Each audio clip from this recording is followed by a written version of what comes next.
सुनाए आपके होते हुए क्यों किसी के दर पे जाए। आपके होते हुए हाल दिल किसको सुनाए।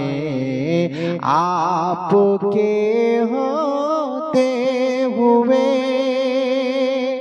या रसूल अल्लाह या हबीब अल्लाह হুজুর এই দিলের ব্যথা দিলের কষ্ট কারো কাছে না বলা গেলেও আমার এই দিলের ব্যথা কে বুঝবে, দিলের কষ্ট কে বুঝবে। আমাদের দিলের কষ্ট বোঝার জন্য আপনি আছেন। সেই জন্য স্যার বলতে আছে मैं गुलाम